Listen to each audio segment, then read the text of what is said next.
gracias por haber venido, por todas las demostraciones de afecto, y a la Asociación para la Familia y la Paz, que ha tenido la irresponsabilidad de convocarme, y yo estoy muy agradecido porque no venía a Colombia desde antes de la pandemia.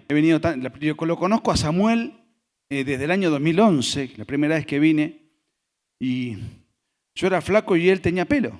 Estamos hablando de 12 años atrás, ¿ya? Increíble, increíble. Y el problema es siempre el mismo, más o menos. Muchas gracias por todo.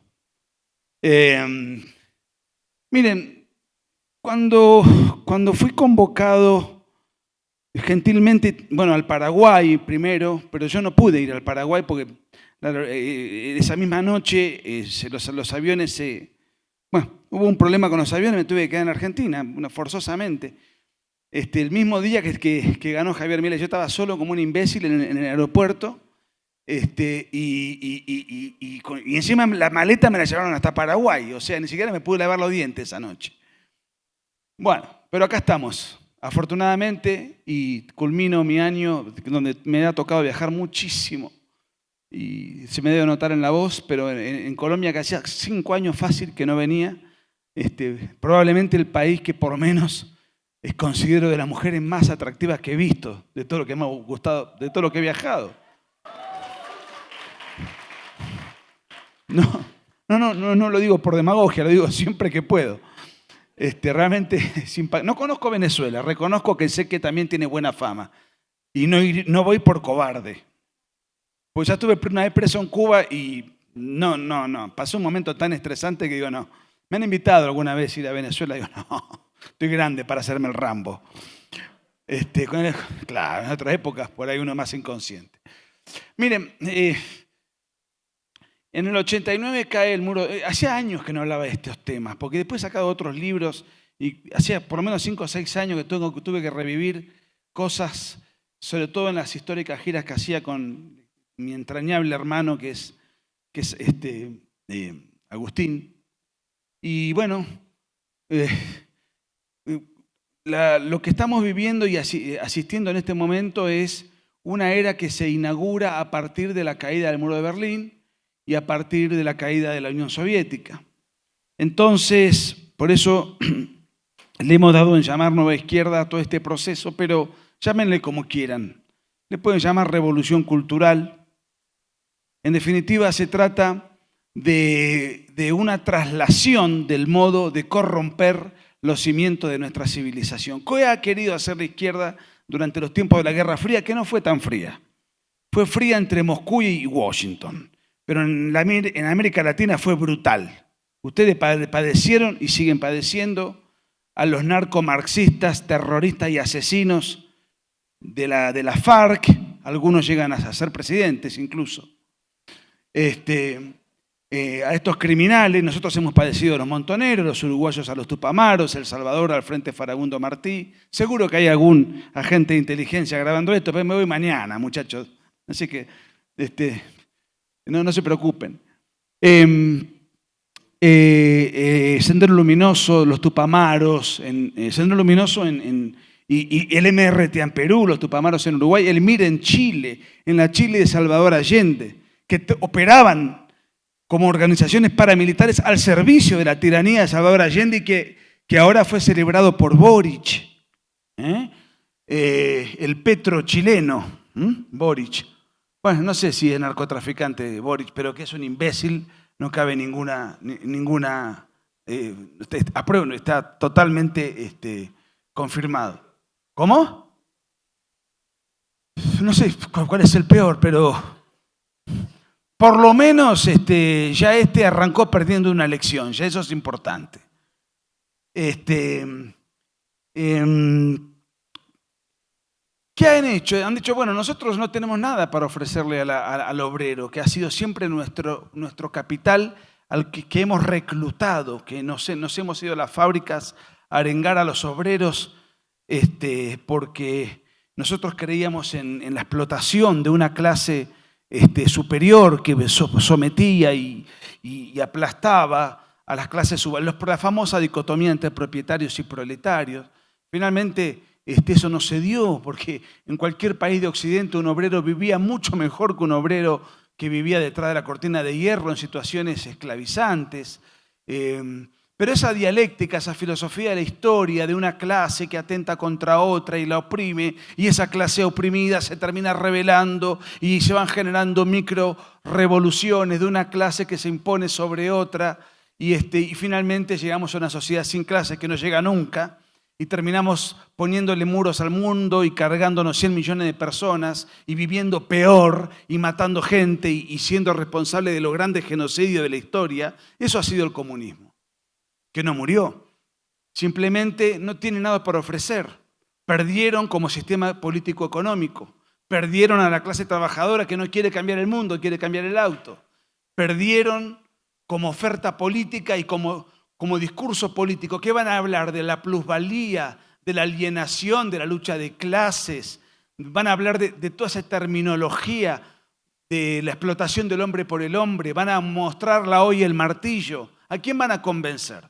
Entonces, ¿eso cómo se llamó? Materialismo dialéctico. La dialéctica, la tensión entre dos expresiones, una supuestamente explotada, una supuestamente explotadora. ¿Y por qué luchaban? Por ver quién detentaba los medios de producción, una tensión materialista, economicista. Entonces, lo que ha hecho la izquierda es, bueno, cambiemos el discurso, cambiemos los colores, cambiemos los emblemas, cambiemos los reclutas, que ya no sean los obreros que no nos dan pelota. Busquemos otras minorías conflictuadas. Busquemos otras minorías que sean funcionales para generar conflicto en el seno de la sociedad. Si antes quisimos atentar contra el mundo libre con su tradición occidental y cristiana a través de la fuerza pública, de la violencia política, del secuestro, etcétera, y hemos perdido en todo el continente, porque para hacer una guerrilla, ¿contra quién tiene que pelear una guerrilla? Tiene que pelear contra un ejército profesional. Pero para pelear contra un ejército profesional va a llevarlas de perder. ¿Por qué va a llevarlas de perder? Porque no tiene ni los cuadros humanos, ni la capacitación militar, ni la tecnología para pelear contra un ejército profesional. Solamente una guerrilla le puede ganar a un ejército profesional si la guerrilla cuenta con el favor y la adhesión popular. Esto no lo logró ni el Che Guevara, que no pudo reclutar. Reclutó un perro. Si ustedes leen el diario del Che en Bolivia, reclutó un perro y se le escapó. Pero no lo digo yo, está en el diario del Che en Bolivia. Ni un campesino, nada. Ahora, hay algunas excepciones. Y no es la Revolución Cubana, que eso fue un invento. Pero es dentro de 5 años, cuando venga más viejo, les cuento. Hay algunas excepciones que se pueden contemplar, pero porque tenían a su favor a la población. Por ejemplo, la guerra de Vietnam. El Vietcong contra la primera potencia mundial. ¿Cómo se explica que haya ganado el Vietcong? Porque el vietnamita veía al ejército del Vietcong, que era la guerrilla, como propia, y al norteamericano un ejército invasor. Rubios, altos, hablaban otro idioma, no tienen nada que ver con nosotros. Entonces, la población vietnamita, que además estaba apoyada por China y por Rusia, no nos engañemos, no eran simplemente guerrilleros perdidos, le daban refugio, le daban alimento, le daban información, la población estaba con los propios. Pero eso es una guerra entre dos países. En una guerra interna, que la guerrilla gane la adhesión de su propio pueblo, es prácticamente impensable, porque es natural que su propio pueblo se refugie en las fuerzas armadas de su propia nación, que son el brazo institucional que tiene la función y la misión de custodiar por el orden constituido, sea ante una agresión externa o externa. Entonces, hagamos otra cosa. Sigamos con la dialéctica, sigamos con la política del conflicto, pero un conflicto de índole cultural. Corrompamos los cimientos de la civilización occidental y cristiana a través de plataformas culturales que permitan forjar ese conflicto, que permitan promoverlo, agitarlo, quitar armonía social, generar caos. Por eso aparece en escena el supremacismo racial negro, cuando en Estados Unidos los negros no tienen ninguna discriminación legal. Pueden ser funcionarios de alto rango, pueden ser ministros, millonarios, deportistas, pensadores o presidentes reelectos por una mayoría blanca. Entonces, ¿qué hace un grupo de supremacistas racial negro en el 2023? Es inexplicable. Que lo haya sido en alguna época donde efectivamente padecían discriminación, no podían votar, había toda una situación, me parece fantástico una protesta. Yo hubiese estado en la protesta, pero hoy esto es sencillamente política que podríamos denominar como marxismo cultural, que académicamente no es un término aceptable por el marxismo materialista, pero tiene que ver con una identificación política e ideológica. El marxismo se ha reconvertido y va por el conflicto cultural, ya no por la dialéctica. En un momento en el cual no existe ninguna discriminación para un negro que puede estudiar en Harvard y después ser presidente de la nación. Lo mismo podemos decir de esta cuestión que es insólita. Fíjense, esto es Europa, que tiene problemas que nosotros no tenemos, como el multiculturalismo, que no es lo mismo que lo que nos pasa a nosotros. Yo puedo venir a vivir a Colombia. ¿Y cuál va a ser el problema? Me ajusto, hablamos la misma lengua, la misma religión, la misma tradición, me ajustaré a las leyes, bueno, digamos, cambiaré algunos hábitos de comida, pero me acomodaré y prosperaré en la medida que pueda, o un colombiano va a vivir a la Argentina y no pasa nada. En cambio, en Europa no ese es el punto. Los que emigran a Europa no solamente pertenecen a una idiosincrasia cultural ajena y extraña a la civilización occidental y cristiana, sino que pertenecen a una tradición cultural enemiga de la civilización cristiana, a la cual pretenden invadir a propósito, copando barrios, ciudades, tomando toda una serie de espacio territorial y cultural para corromper los cimientos de nuestra civilización, para reemplazar, y encima tienen 12 hijos, y los franceses tienen perrijos.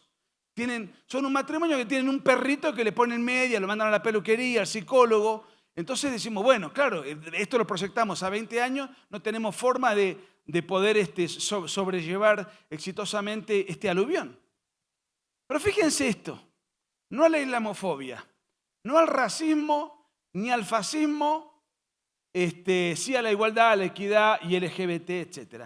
Esta marcha tiene 3 sectores que están marchando juntos. Los feministas, el sector LGBT y los islamistas. Ahora, fíjense lo siguiente. ¿Cómo compaginamos que se unan feministas, LGBT e islamistas? ¿Cómo vive una mujer bajo el Islam? Bueno, desde que nace le rebanan el clítoris para que nunca tenga goce sexual. Vive encapuchada. No puede mostrar en su vida ni el dedo meñique. No puede votar, no puede heredar, no puede marchar, no tiene ninguna posibilidad. Tiene menos derecho que una mascota, que por lo menos la mascota no tiene que andar toda disfrazada de fantasma, ¿verdad? Y el homosexual, ¿cómo vive? Peor, porque es delito. En casi 65 países es delito la homosexualidad. No en Occidente. No en Occidente donde la mujer tiene plenos derechos. No en Occidente donde una persona con otra orientación sexual puede acostarse con quien quiera sin que intervenga el Estado. Y marchan en Occidente. Y marchan con los islamistas, que a la mujer la marginan y a la homosexualidad la condenan con pena de muerte o pena de cárcel según el país. ¿Cómo se explica esto? ¿Qué es lo que comunica a estos sectores? Lo que los comunica es el odio común a la civilización occidental y cristiana. Se juntan para dar sensación de multitud y esto les permite tener, digamos, una fuerza mayor en una manifestación. Ahora, técnicamente queda claro que el objetivo es el enemigo común, porque son sectores que no podrían convivir en un mismo espacio, en una misma comunidad política. El ecologismo es otro problema muy grave, porque una cosa es que haya una legislación para que determinada industria que eventualmente pueda afectar el medio ambiente cumpla con requisitos legales exigidos. ¿Estoy de acuerdo? Otra cosa es decir que el capitalismo mata al planeta. Esto equivale a decir, hay un ejemplo que a mí me parece bastante atractivo. Tenemos un problema. Hay automóviles. El tránsito mata tanta cantidad de gente por año, es una cifra alta, supongamos, Colombia, no sé, no tengo ni idea, es simplemente Un ejemplo. Bueno, habrá que hacer mejores rutas, habrá que controlar mejor quiénes manejan o no en situaciones alteradas, la velocidad, que los autos o los carros cumplan con los requisitos. No podemos decir, vamos a hacer una política de Estado para prohibir los autos y volver a las carretas. ¿Cómo vamos a estar en contra del capitalismo, que es el único sistema conocido que genera prosperidad? En todo caso, hay que legislar en aquellas industrias que eventualmente puedan causar un daño ambiental, punto. No, es otra de las máscaras y de las plataformas que usa la izquierda para atentar contra el capitalismo, pero lo atacan por esto sin proponer un sistema superador, porque el sistema superador ya lo usaron y fracasó vergonzosamente y se cayó sin el disparo de una sola bala. El indigenismo, yo no sé si en Colombia hay problemas de indigenismo. ¿Hay? Ah, bueno. No, yo porque en el año 2012 publiqué una biografía sobre Evo Morales que fila a mi estilo sutil. Se llama El impostor Evo Morales del narcoestado a la Pachamama.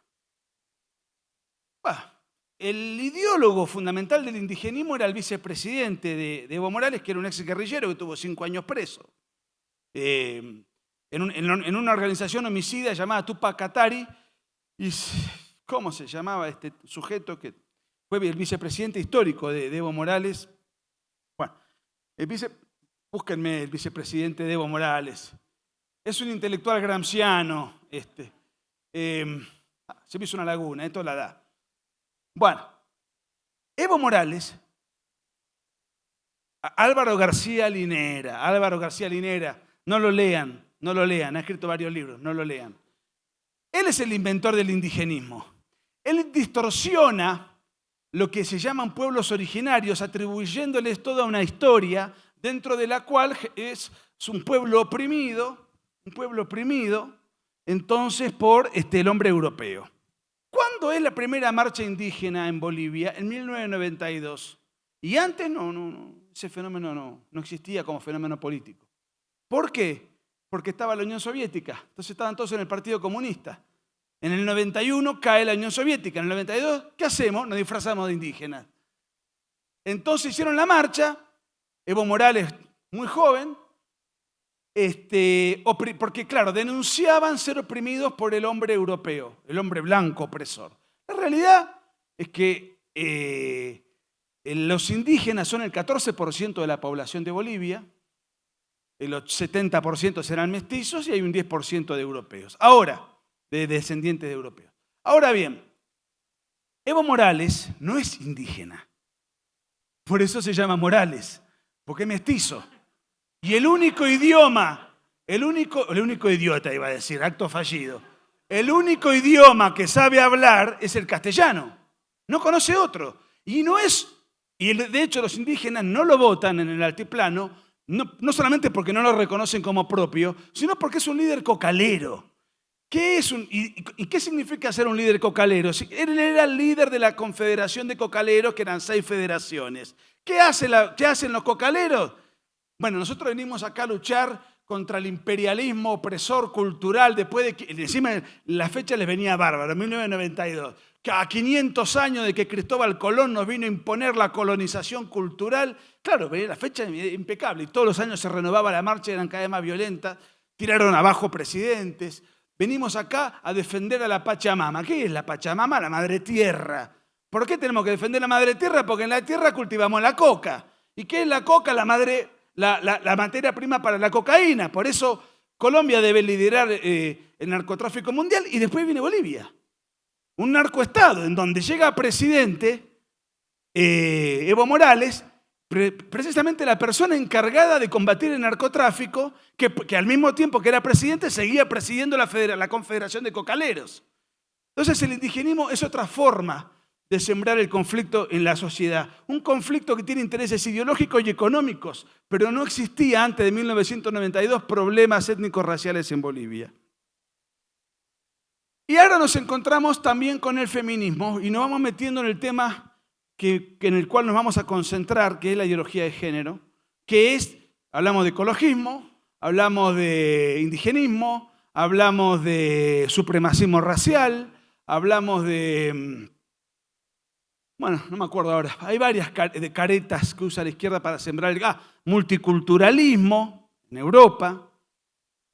Y fíjense la marcha feminista, el feminismo, en un momento en el cual una mujer puede tener tiene plenos derechos, es presidente, tiene absolutamente todo contemplado, puede ser millonaria, puede ser lo que puede llevar adelante su proyecto de vida sin ninguna restricción respecto del hombre. En alguna ocasión eso no fue así, es cierto. Y era justo un reclamo. Hoy no tiene ninguna razón de ser. Y sin embargo hoy explota brutalmente las pensadoras feministas, las activistas feministas, las periodistas feministas, las actrices feministas, las cantantes feministas, en un momento en el cual son todas millonarias y no hay nada que reclamarle a nadie. Ahora, ¿de qué se quejan? Bueno, es la cuestión del oprimido y el opresor. Han inventado un sistema de dominación que han dado en llamar patriarcado. Un fantasma que no se puede tocar, no se sabe dónde está. ¿Cuál es el sistema del patriarcado? ¿Qué es el patriarcado? Bueno, es un sistema de dominación que nos oprime, nos aplasta, nos hunde, nos humilla, nos desprecia, nos esclaviza. Bueno, supongamos que ese sistema existe y que la mujer padece una situación tan insensible. Si esto fuese cierto, alegrémonos, porque por lo menos, según la foto, la mujer hambre no pasa.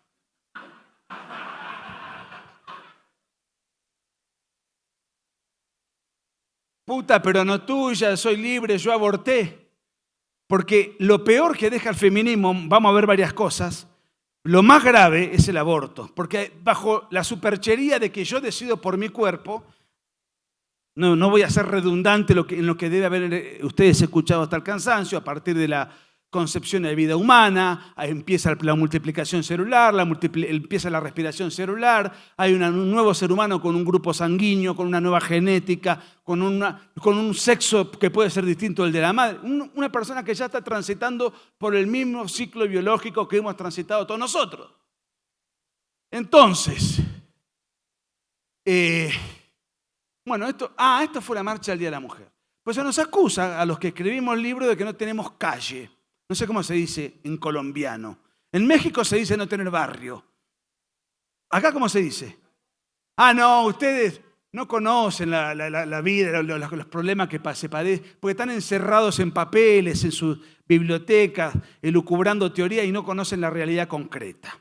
Entonces, 8 de marzo, antes de sacar aquel famoso libro que escribí con Agustín, Día de la Mujer, yo estaba en Buenos Aires, no vivo en Buenos Aires, pero 8 de marzo, Día de la Mujer. Bueno, el día era de la mujer, que obviamente hoy son marchas feministas, ¿qué Día de la Mujer? Bueno, pero Día de la Mujer. Bueno, voy a ir a la marcha. Después de todo, es la marcha de la mujer. Yo soy soltero. Parece un plan atractivo. Problema de autoestima nunca tuve porque para eso nací en Argentina.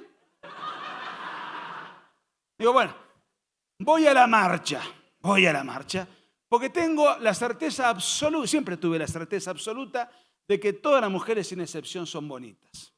La que no tiene un lindo pelo, tiene lindos ojos, y la que no tiene una voz que te endulza y te conmueve, y la que no seduce con sus manos, y la que no con una sonrisa, o con un porte, con una elegancia, o con un cuerpo que te atrae, todas tienen algo que las particulariza y las hace atractivas. En todo caso, está en la habilidad de cada mujer en saber, o con la inteligencia, vaya, si no es una afrodisíaco una mujer inteligente.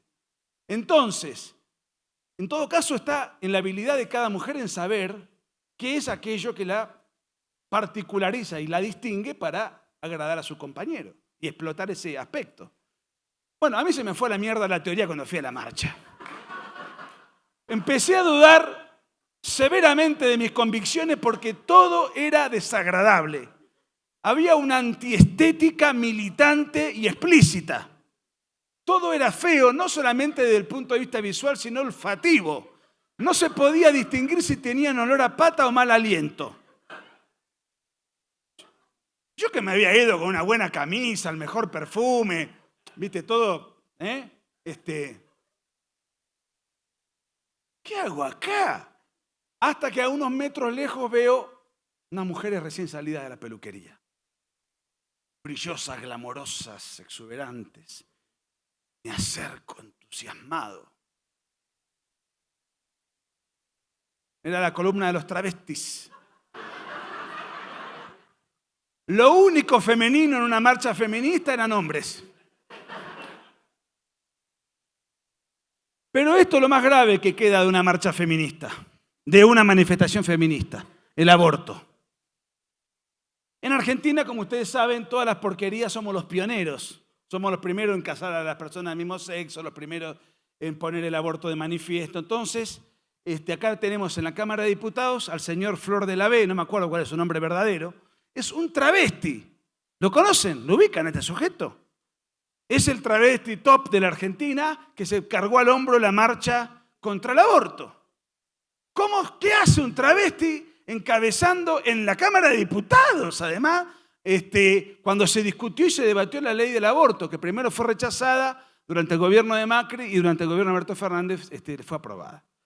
Bien, acá entramos en la definición de la ideología de género. La ideología de género es un conjunto de ideas anticientíficos que tiene propósitos políticos y que tiene un montón de tentáculos. Pero yo diría que la particularidad más desopilante y la más insistente es la de aquella de decir que yo no soy aquello que soy conforme a mi realidad natural, sino yo soy aquello que soy conforme a mi autopercepción, ¿cierto? Entonces, lo que prevalece no es mi biología, no es aquello que me ha sido dado, sino que lo único que prevalece, lo único que importa es cómo yo me autopercibo. O sea que si yo me autopercibo Superman, el Estado me tiene que reconocer esa condición, ustedes me tienen que financiar la capa y el Estado me tiene que dar no sé, la cédula de identidad de Clark Kent, ¿no es cierto? Ahora, claro, se autopercibe mujer. Entonces es mujer, porque lo único que importa es la autopercepción. Y si es mujer, tiene derecho a exigirle al Estado los derechos propios de la mujer. Y si el aborto, en lugar de ser un genocidio prenatal, es un derecho de la mujer a disponer de su cuerpo, este individuo, en cuanto mujer reconocida por el Estado, tiene derecho a pedirle al Estado que le financie el aborto legal, seguro, gratuito, etc. Desde el punto de vista ideológico es un disparate. Ahora, desde el punto de vista científico, y bueno, tiene argumentos. Porque hace muchas semanas que no le venía la menstruación. Ahora, todo esto que estamos viendo no existiría si no existe detrás el Estado. Porque si esto no fuese promovido por el Estado, no existiría la ideología de género como un peligro para nuestra comunidad política. Es el Estado el que impone esto. Porque, a ver, la ideología de género tiene el mismo rigor científico que el que te lee la borra del café. ¿Vieron cuando uno toma un café, viene un brujo y te lee y te dice te vas a poner de novio, te van a ascender en el trabajo, la suerte numérica es de los 18, andar al casino, bueno. La ideología de género más. El otro día en México yo 8 de la mañana, con lo que me cuesta madrugar, me invitan a un programa de radio, yo pensaba, fíjense en mi canal de YouTube, no les miento, yo pensaba que tenía que ir a difundir el evento, ¿no? Me enchufaron una feminista por el tema de las terapias de conversión. Me enchufaron una abogada doctora en género. Pero ser doctor en género es como ser doctor en signo del zodíaco con ascendencia en Tauro. No resiste ningún análisis. Y ahora en todas las universidades te dan diplomatura en género, cátedra de género, doctorado en género. Pero es una cosa desopilante, que, insisto, es como tener un doctorado en, qué sé yo, en cafemancia, en alguna de las cosas que he mencionado. Entonces es el Estado el que te oprime. Ministerio de las Mujeres, Género y Diversidad Argentina. Tiene un presupuesto. Imagínense los personajes que deben trabajar en esas oficinas. Uno va ahí y cree que está en un carnaval. La cantidad de disfrazados que debe haber en las oficinas de esos ministerios, que son los que planifican. ¿Cómo? El 10 de diciembre se cierra.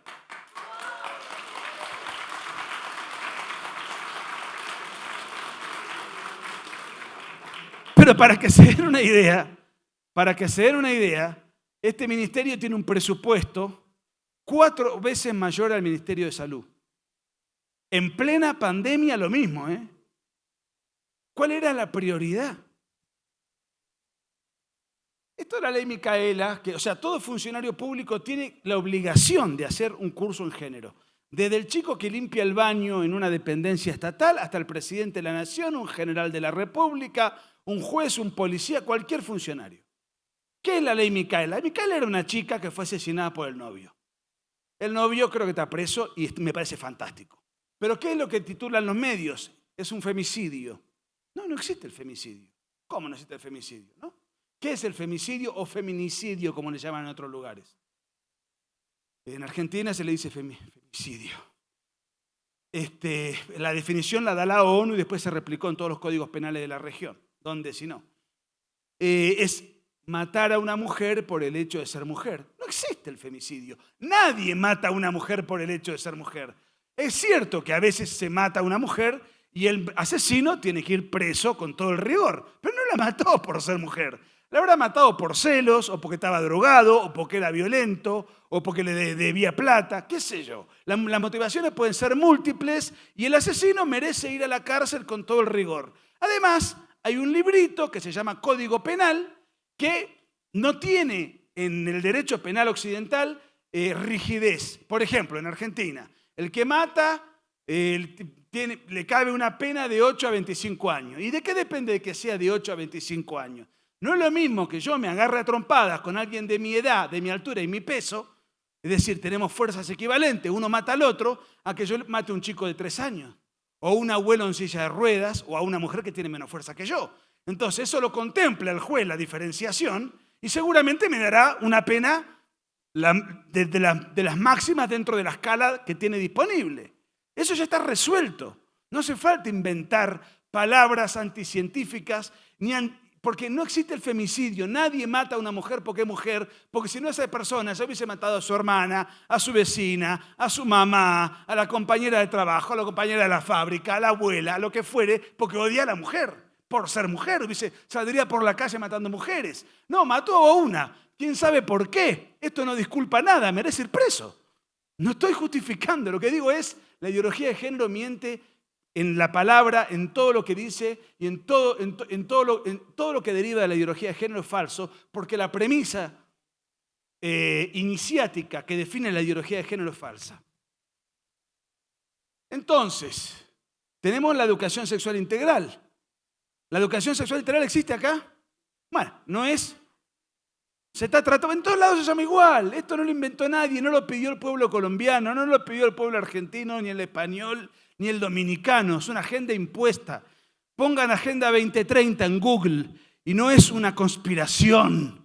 Enseguida pones Agenda 2030, si quieren hacer ejercicio ahora en Google, y ¿sabes a dónde te va a derivar? A la página oficial de Naciones Unidas, en donde están todos los puntos de la Agenda 2030 bien disfrazados, derechos de la mujer, derechos por ejemplo, van a la educación sexual integral, los derechos sexuales del niño. A ver, yo no estoy en contra de la educación sexual, bajo 2 requisitos: que sea una edad prudente y que sea conforme a la ciencia y la biología, es decir, el estudio del cuerpo humano, puntualmente los órganos reproductivos.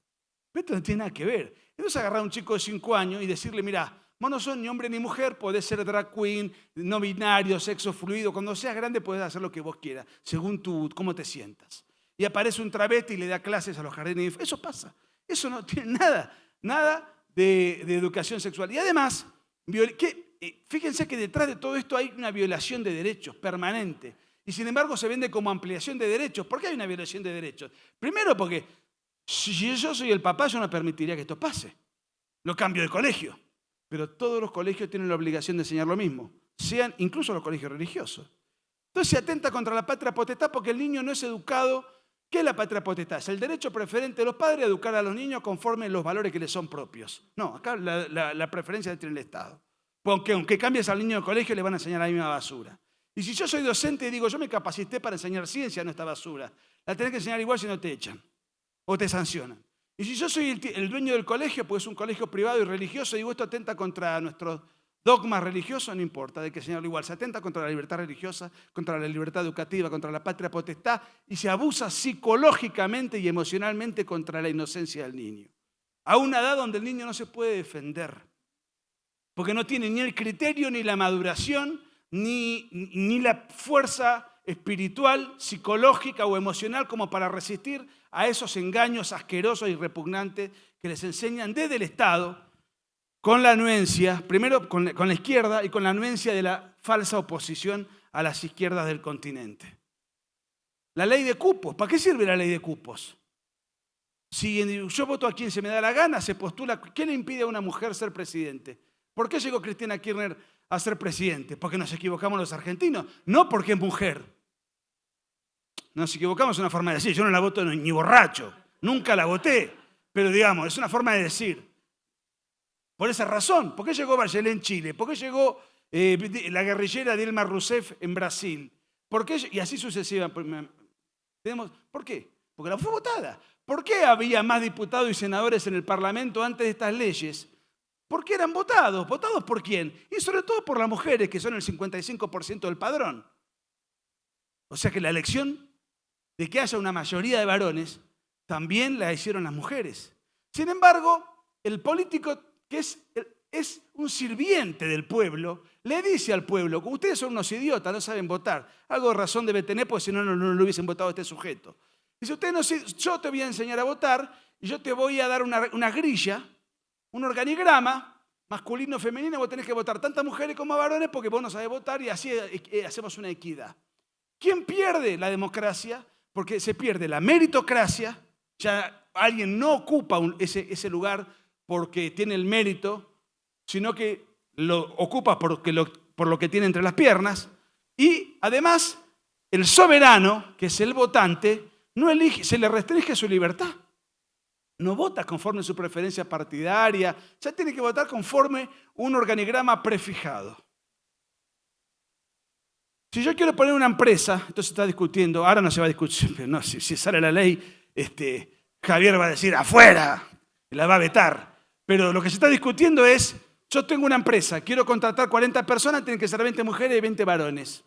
Esto atenta contra la libertad laboral, contra la libertad contractual, contra el mérito.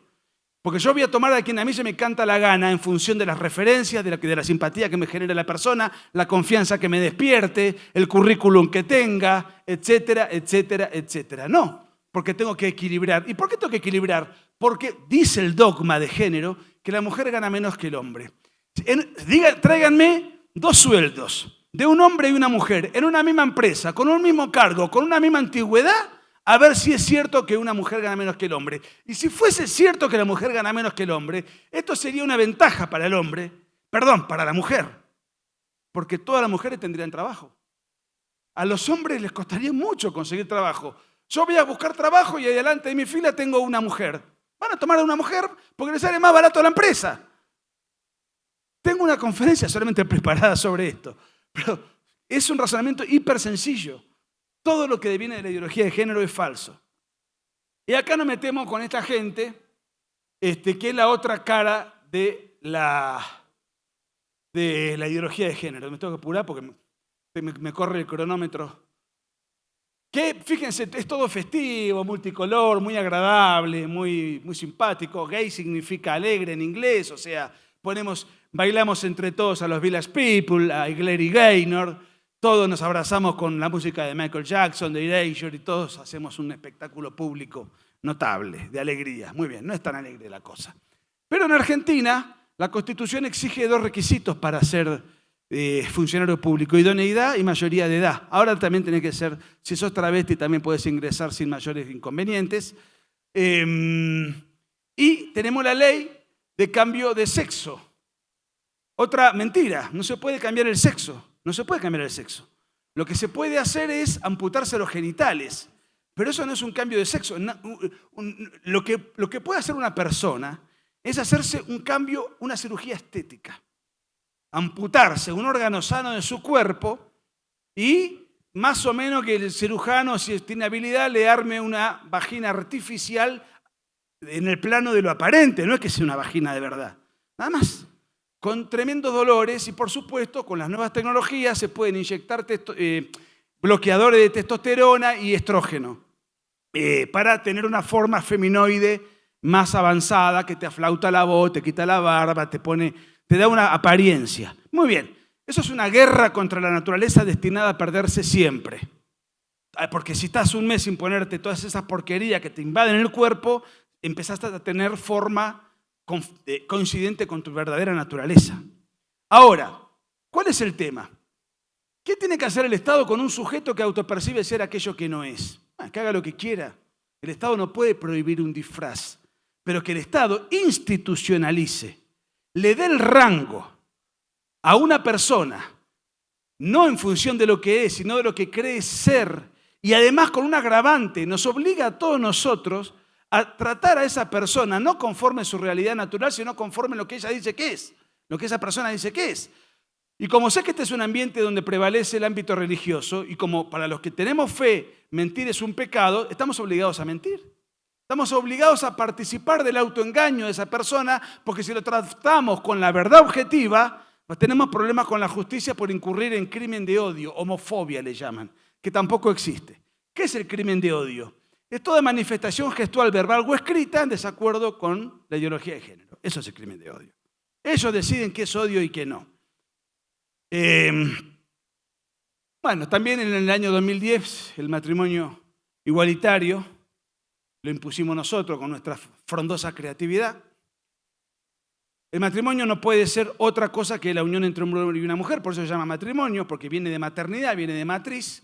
La matriz es el útero materno, el matrimonio es una institución creada jurídicamente, al margen de lo religioso, de que es un sacramento, por lo menos para los católicos, al margen de lo religioso, creada para cuidar y custodiar la maternidad y al niño. Porque el niño no puede nacer a la deriva. Si el padre se va, no, obligaciones alimenticias, tiene que verlo, tiene que tener esto, lo otro y aquello. Y además el matrimonio está preparado para que haya una cobertura jurídica dentro de lo cual haya obligaciones afectivas y alimenticias entre los padres y obligaciones de los padres hacia los hijos, inclusive el derecho hereditario es un derivado del matrimonio. ¿Y por qué? Mi querido amigo Santiago Giraldo, que está acá presente, que es una promesa colombiana.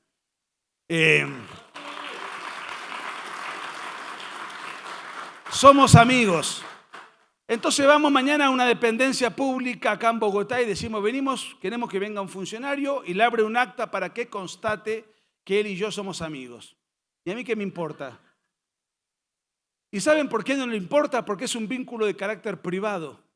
No, pero nosotros vivimos juntos porque él me ayuda trabajamos juntos.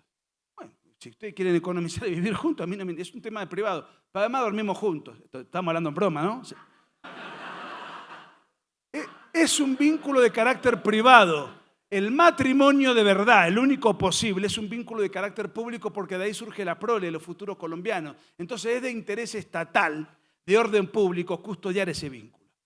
Ahora van a decir, bueno, pero entonces si no le damos el rango matrimonial, los estamos discriminando y es un Estado homofóbico. Miren, hay una discriminación. Primero que la discriminación en sí no encierra nada negativo, todos discriminamos, discriminar es elegir. Ustedes han tenido la gentileza y la generosidad de discriminar otra actividad para venir acá. Podrían estar en su casa, practicando deporte, mirando televisión, cualquier otra cosa. Discriminar es elegir. Primer punto, nos han hecho creer que discriminar es algo negativo. A ver, si una persona no puede discriminar es un imbécil. Hasta mi gatita discrimina bien. Porque yo cuando le pongo un alimento balanceado lo come.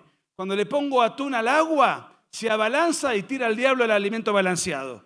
Hasta un animalito doméstico, hiper sencillo, discrimina. Todos discriminamos todo el tiempo.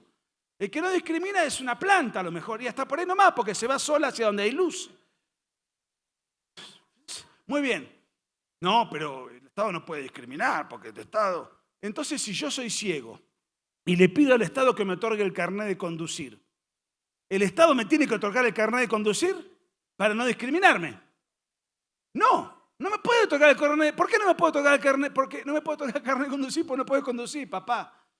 Y a dos personas del mismo sexo, si se quieren ir a vivir juntos, si quieren llevar un proyecto de vida juntos, si se quieren ir al Caribe juntos, si se quieren comprar una casa juntos, que lo hagan ya, si no tienen ningún impedimento. Pero eso no es un matrimonio.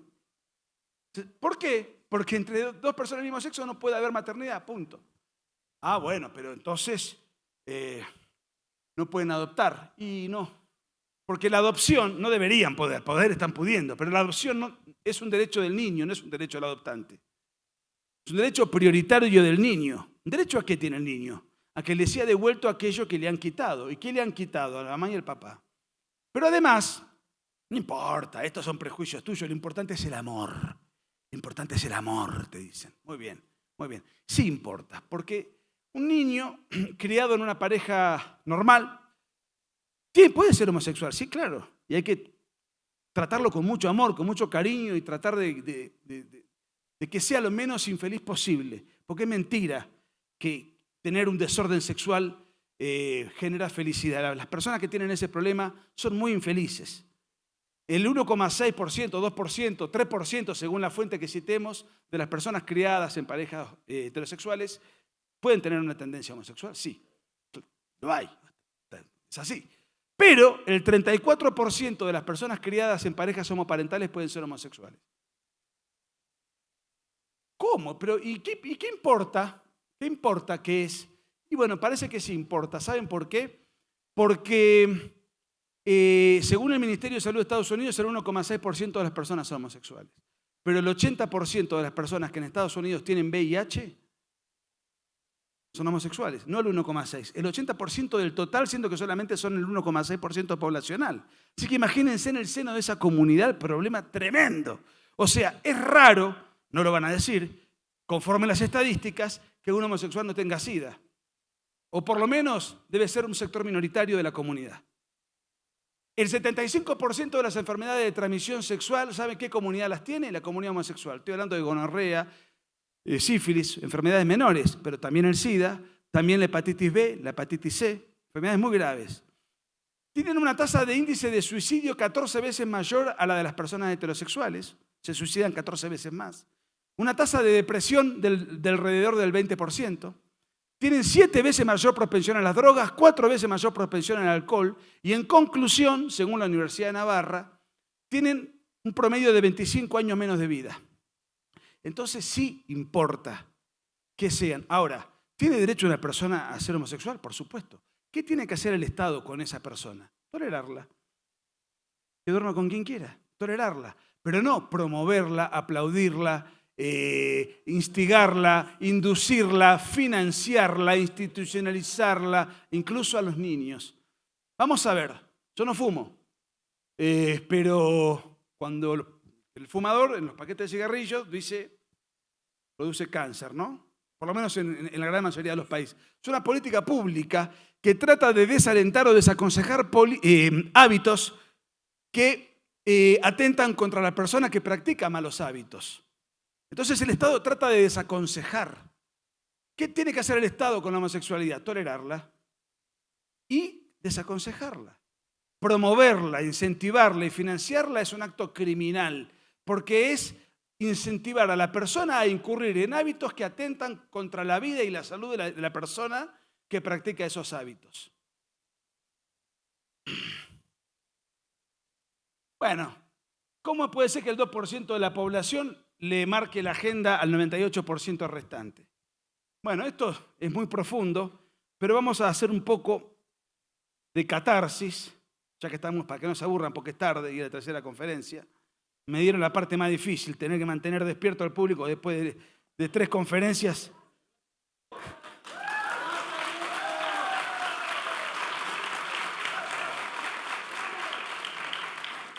No, hicieron bien, porque dejaron lo peor para el final, así el que se quiere ir se va temprano. Hicieron bien, hicieron bien. Déjenme buscar acá, que no es mi fuerte esto, pero ya lo voy a encontrar. ¿Cómo es que el 2%? Entonces, ¿qué hacen? Se multiplican. Esto es el Diario de la Nación, ¿eh? Y esto es una ley, además.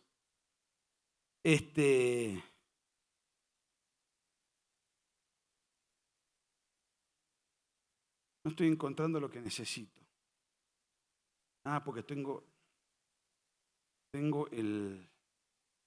Denme un segundo, ¿me dan un segundo?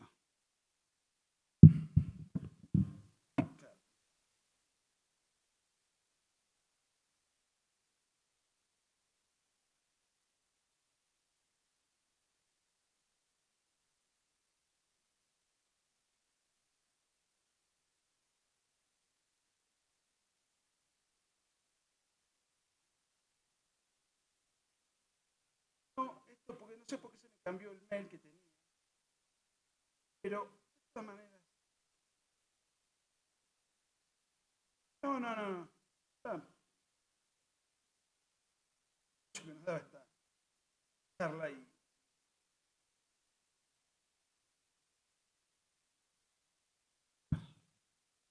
A ver.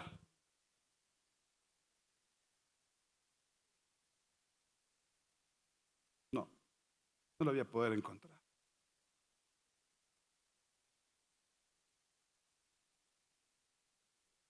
Qué pena. Quería contarles y describirles y subrayarles los 54 tipos de género que hay en la Argentina. Me parece que la emboqué. ¿Vieron que Dios existe? Según la ONU, según los pensadores de la ONU, pero en Argentina somos más modestos, tenemos 54. Inglaterra tiene 65, es el primero, nosotros somos el segundo. O sea, nos roban las Malvinas y después nos ganan el ranking de género también. Entonces nosotros podemos elegir ser. Y esto no es broma, no es broma, es verdad. Femenino, masculino, androginx, andrógino, andrógina, trans. Transmasculino, transfemenino, varón trans, hombre trans, mujer trans, transexual, travesti, transgénero, transgénero femenina, transgénero masculino, queer, intersex, intersexual, ninguno. Hay una identidad de género que es ninguno. A mí me sorprende mucho, porque digo, este tipo no puede ser argentino, porque hay que tener baja la autoestima para decirse ninguno. ¿Vos qué sos? Ninguno. Neutro. Si este mismo tipo vota por cómo se autopercibe, está 4 horas en el cuarto oscuro. Vamos a ver. Pansexual varón, pansexual mujer, mujer hombre varón.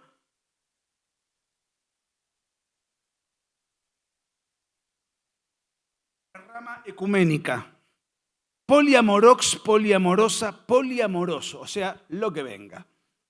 Mujer heterosexual, varón heterosexual, mujer homosexual, varón homosexual, puto, torta, traba. Puto es homosexual varón, torta es tortillera, o sea, vuelta y vuelta, mujer, lesbiana. Traba es un diminutivo de travesti, que los que les gusta el fútbol le dicen travesaño, en la jerga futbolística. Este es el que más me llamó la atención porque yo mientras leía y releía y siempre que me toca hablar de esto, siempre leo y releo y trato de pensar, ¿no? Y ayúdenme a ver de qué se trata. ¿Qué es una mujer heteroflexible? Mujer heteroflexible. Yo lo primero que me imaginé fue una trapecista. Varón heteroflexible, lesbo flexible, cisexual masculino, cisexual masculina, cisexual femenina, cisexual femenino, cisexual mujer, cisexual varón. ¿Vieron que Dios existe? Ahora, ustedes saben que después de leer esto tantas veces, nunca pude encontrar mi identidad de género. Porque yo siempre me autopercibí como lesbiano.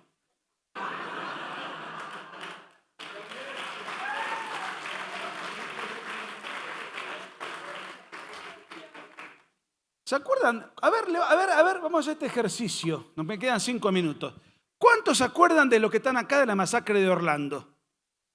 Levante la mano. Acá tengo una memoriosa. 3. Supongamos que el 10% de la sala. La verdad que es un público memorioso. El otro día en México... Ni una sola persona, esos que están al lado de Estados Unidos, cerca. Bueno, fue un episodio en el cual en una biblioteca, en una discoteca, eso habla bien de mí, de los lugares que frecuento. En una discoteca gay, vamos a ser respetuosos con la comunidad, discoteca gay, entró un energúmeno con un arma de guerra y en un santiamén mató 60 personajes que estaban allí adentro, una cosa tremendamente cruel. Todas las hashtags y las plataformas digitales, todo el mundo con su cara pero pintada de todos los colores, bajo el lema la homofobia mata, y los periodistas del sistema, y los actores solidarizándose, y los deportistas, y los locutores, y la farándula, y los chimenteros, y los todo, la homofobia, tenemos que luchar contra la homofobia. Y de un día para el otro no se habló nunca más del tema, a una semana no se habló nunca más del tema, y de hecho ya nadie se acuerda, salvo un 10% de muy memoriosos que hay en esta prestigiosa sala. ¿Y por qué nadie se acuerda del asunto? Porque era maricón el que entró con el arma. Estaba celoso porque sabía que su parejo estaba ahí adentro, entonces entró y hizo una masacre. Fue asesinado por un agente de seguridad. Y después se descubrió la ley de... Ahora, si hubiese sido heterosexual, ¿ustedes creen que no se acordarían de la fecha? Todos los años. Y yo me imagino la siguiente escena. Todos los años. Todos los hashtags, todas las marchas con los políticos acompañando, con las fotos de todos y cada uno de los muertos, velando, cuestionando el odio, los discursos de odio y esto y lo otro y aquello. ¿Y por qué no? ¿No tienen la misma dignidad los muertos independientemente de la orientación sexual del asesino? No tienen la misma dignidad, no nos importa. Nos importa si nos sirve explotarlo políticamente o no al hecho. Por eso no nos acordamos. Lo taparon de un día para el otro. Miren, tengo mucho más para decir, pero no tengo tiempo. Pero por eso hizo tanto hincapié en las palabras, porque las palabras estampan su sello en el pensar, decía Giovanni Sartori. Si nos alteran las palabras, nos inventan palabras. Además, la homofobia, les aclaro, no existe. No existe la fobia al homosexual. No hay manual, porque las fobias son desórdenes mentales clasificados milimétricamente y taxativamente en los manuales de psiquiatría. No existe la homofobia. Solamente la han podido colocar a la fuerza en la Real Academia Española en el año 2015. A la fuerza, zapateando las puertas de la Real Academia Española para que la palabra exista. Pero no dice que tiene rigor científico, dice que es aversión a la homosexualidad, que tampoco es un dato, es simplemente una palabra insultante para denostar, desacreditar, cancelar la opinión de todo aquel que se opone a la ideología de género con un agregado. Le atribuyen a esa persona padecer una patología, una fobia. O sea, un tipo se corta los genitales y es un tipo normal. Y uno dice, no, es un varón y uno padece una enfermedad.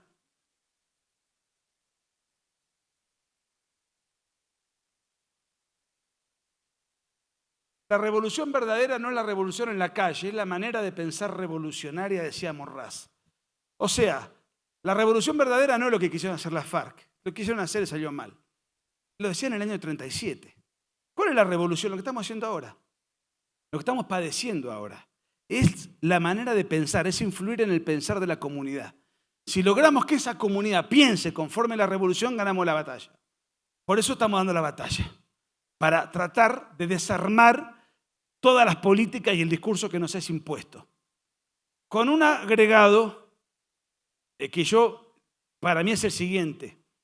No tenemos que solamente dar la batalla cultural, tenemos que dar también una batalla política partidaria, que es lo que no hemos tenido los argentinos, hasta la aparición de Javier Milei. Entonces, sí damos batalla, pum, pum, pum, pum. A la hora de votar había que votar entre el horrible y el súper horrible. Entonces la batalla cultural quedaba ahí a mitad de camino. Entonces, la batalla cultural está instalada. En todos lados está dando la batalla cultural, en algunos lados con mayor o menor eficacia, con mejores o menores gladiadores, con mayor o menor éxito. Pero está instalada. Lo que no está instalado es tener un partido que sea coincidente y representativo de esas ideas. En algunos países sí existe, incluso llegan al poder, Giorgia Meloni, Vox en España, o son alternativas de poder. Ahora el caso argentino, lo ha sido, tengo ahora mis muchas dudas, Kast en Chile, Bolsonaro en Brasil, Trump en Estados Unidos. ¿Cómo? Bueno, en parte, sí, pero estamos hablando, sí, antiglobalistas. Pero no solamente antiglobalistas, sino antiprogresistas en este caso.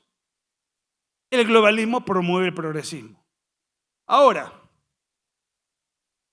bueno, esto es, fíjense, si nosotros cuando pensamos, pensamos con palabras. No pensamos en... ¿Qué me dieron? ¿Unos minutos de más? Bueno, gracias.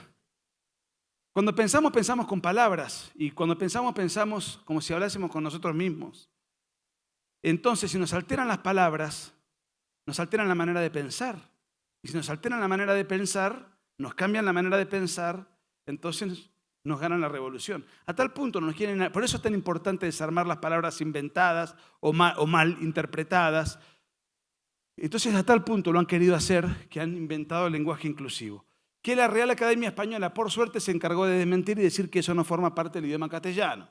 Por ahora, por ahora.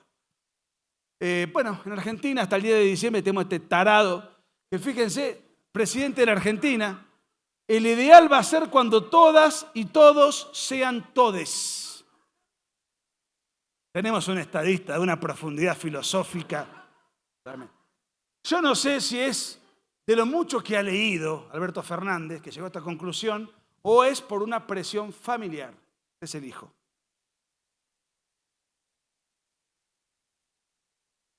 El hijo de Albertito Fernández. Por eso Alberto Fernández él que es tan inclusivo, nunca se mostró en los 4 años con el hijo. Siempre con su perro. Es un inclusivo bastante vergonzante. De todas maneras, pobre muchacho, el daño lo hizo el padre al país. ¿Qué se puede hacer? Si yo supiera.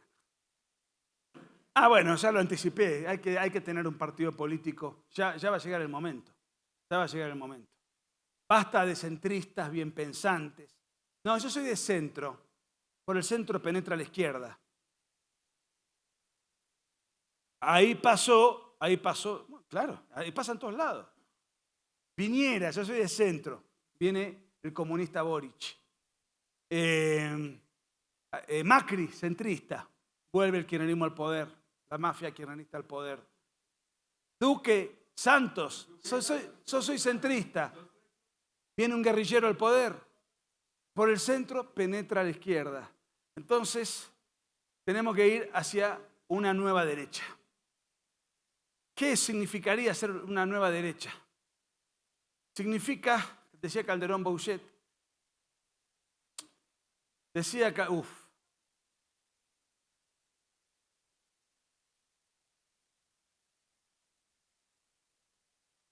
no dejé cagada por hacer. A ver si me habilitan esto.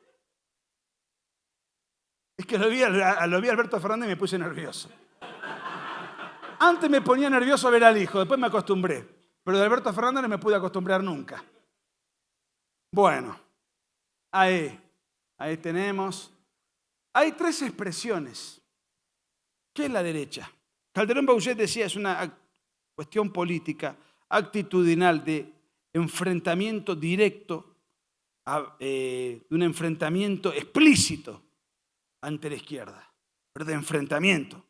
¿Y cuáles son los sectores que se han enfrentado? Yo puedo identificar 3, los conservadores, patriotas y los liberales clásicos. La palabra libertario está muy de moda, pero también dicen que Gloria Álvarez es libertaria. Entonces yo por lo menos no me autopercibo libertario, por la duda me metan en cualquier antro, ¿no? ¿Qué sé yo? Bah. ¿Qué pasa? ¿Qué es la nueva derecha? Es la conjunción de estos 3 sectores. Los partidos políticos de derecha actual, que son los que nombré, son la conjunción de estos 3 sectores. ¿Y qué aporta cada sector? El liberalismo, la economía de mercado, la defensa de la propiedad y de la libertad. Estoy totalmente de acuerdo. El conservador va a estar atento a la agresión cultural de los sectores que vienen a corromper nuestra tradición. Y el patriota va a estar muy atento a las injerencias extranjeras para imponernos una agenda, la agenda globalista, la agenda 2030, la agenda de la ONU, la agenda del G20, la agenda de la OEA, la agenda de Naciones Unidas, ya lo nombré, la agenda de entidades filantrópicas, los Ford, los Soros, los Gates, los Rockefeller, Ford, etc. Entonces, esto es lo que hay que armar. Buah, vamos terminando. Miren, antes éramos sujetos pasivos. Yo nací siendo un sujeto pasivo, comunicacionalmente hablando. ¿Qué quiere decir eso? Que uno miraba la televisión y era un sujeto pasivo, consumía lo que le daban. Escuchaba la radio, miraba al profesor, te daba el texto,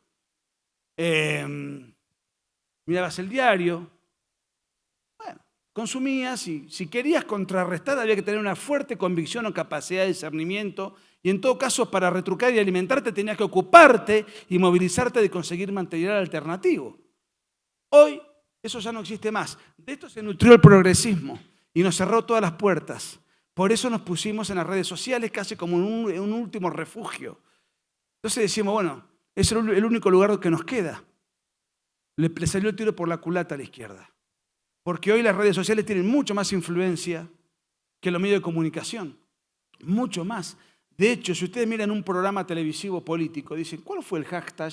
¿Qué tuiteó fulano? ¿Qué video grabó el político no sé cuánto? ¿Qué dijo el Papa en un video en Twitter, acá, allá, en esto o en aquello? O sea, los propios medios de comunicación se ocupan de lo que pasa en las redes. Y además, pasamos 5 horas por día en las redes sociales. ¿Qué hacíamos antes? Mirábamos televisión, y ya no somos más sujetos pasivos. Somos interactivos, pues un periodista escribe una estupidez, lo revientan en Twitter o debajo de la nota y tenés un montón de argumentos y aparecen los memes y los videos donde muestran a esa misma persona contradiciéndose o al político cambiando de discurso 30 veces. Ya tenemos formas de ridiculizarlo y interactuamos. Y apretamos 3 botones y buscamos material alternativo y argumentos. ¿Y quiénes son mayormente los que manejan las redes sociales? Las nuevas generaciones, que se han nutrido de un pensamiento no progresista, sino rebelde al progresismo. Y entonces, dentro de 5 o 10 años vamos a tener empresarios, dirigentes, profesionales, etcétera, agentes de la sociedad civil, docentes, lo que fuere, votantes, candidatos, que no van a estar contaminados por esto, sino que van a formar parte de una nueva camada. Por eso soy tremendamente optimista, porque creo que en poco tiempo vamos a cambiar el color del mapa.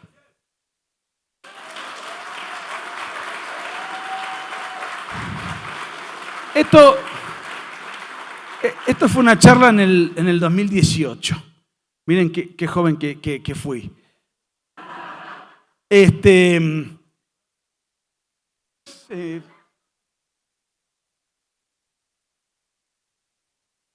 Bueno, estos son 10 ítems finales. La revolución no tiene plazos, o sea que no hay que contentarse con un triunfo político, sino que hay que estar al otro día batallando porque ya cayó el muro de Berlín, cayó la Unión Soviética y nos dimos cuenta de que eso no sirvió de mucho. Las batallas culturales son batallas para formar la opinión del público. Hay que asumirse como contrarrevolucionario sin tener vergüenza. No hay que temer desagradar al ambiente dominante. En un lugar donde escuchamos pavada y creemos que somos minoría hay que alzar la voz. La primera ley de la historia es no mentir y la segunda no temer decir la verdad. Hay que quitar argumentación religiosa, no porque no sea válida en una comunidad religiosa, sino que no nos sirve políticamente. Políticamente hay que usar otros argumentos que total tenemos de sobra.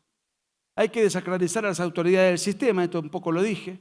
Hay que tener en cuenta que los valores que nosotros defendemos no son, este es de las cavernas, este es antiguo, ¿y qué importa? A ver, acá hay una cuestión, un error grave conceptual. Se cree que el mundo de las ideas tiene la misma lógica que el mundo de la tecnología. Y esto es un error tremendo. Eso es un invento del materialismo progresista. Por ejemplo, si yo digo voy a sortear acá en este público un celular, en realidad el ganador va a tener la posibilidad de elegir 1 sobre 2. La marca es la misma, uno del 2013 y el otro del 2023. ¿El ganador cuál va a elegir? Claro, yo haría lo mismo porque se supone que el nuevo artefacto supera al anterior, ¿no? Pero el mundo de las ideas no es así. El marxismo fue una idea nueva, se cargó 100 millones de muertos. El nacionalsocialismo fue una idea nueva, se cargó otro tanto.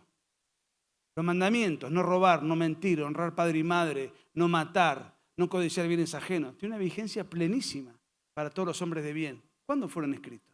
¿Cuándo fueron comunicados por Moisés? Sí, son ideas viejísimas. ¿Y Las ideas no son buenas o malas en función de cuándo fueron concebidas. Son buenas o malas en función de su naturaleza intrínseca. Bueno, el progresismo cree que todo lo nuevo es bueno. Y el que rechaza lo que es nuevo es de las cavernas. Entonces el que rechaza esta porquería es un antiguista, alguien que vive congelado en el pasado. Y Pío II en el año 44, en una alocución al patriciado y a la nobleza romana, decía que la tradición y el progreso no son antónimos, no son antagónicos, sino que se complementan mutuamente. Hablaba del progreso, que no es lo mismo que el progresismo. ¿Qué decía?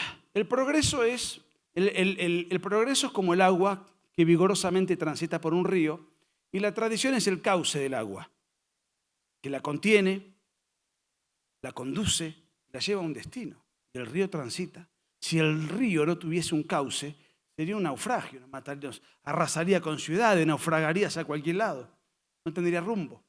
Y si el cauce no tuviese el agua, sería algo petrificante. Entonces la tradición y el progreso, el agua y el cauce se necesitan mutuamente. Por eso cuando uno es conservador, no quiere decir que sea un nostálgico y que quiera volver a las cavernas. No tiene nada, eso es una tontería, una etiqueta que nos fue impuesta por nuestros enemigos. Las marchas que hacemos tienen que presionar al poder político, hay que tener conciencia de que somos mayoría y hay que tener conciencia de que no luchamos contra gente que piensa distinta y son simples adversarios, son enemigos.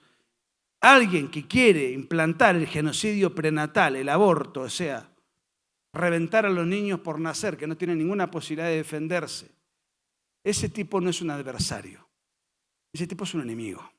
Y hay que tratarlos como tal. Y hay que darles batalla como tal, pulverizarlo, reventarlo, aniquilarlo, pisotearlo, dejarlo fuera de combate. En términos filosóficos, políticos, culturales, a ver si me acusan de incitar a la violencia todavía. El pacifista Petro y sus espías que pueden estar en el salón me acusan de incurrir en la violencia. Entonces, finalmente, ya que vengo de la Argentina eufórico, me despido no solamente con una gratitud, sino diciendo ¡viva la libertad, carajo!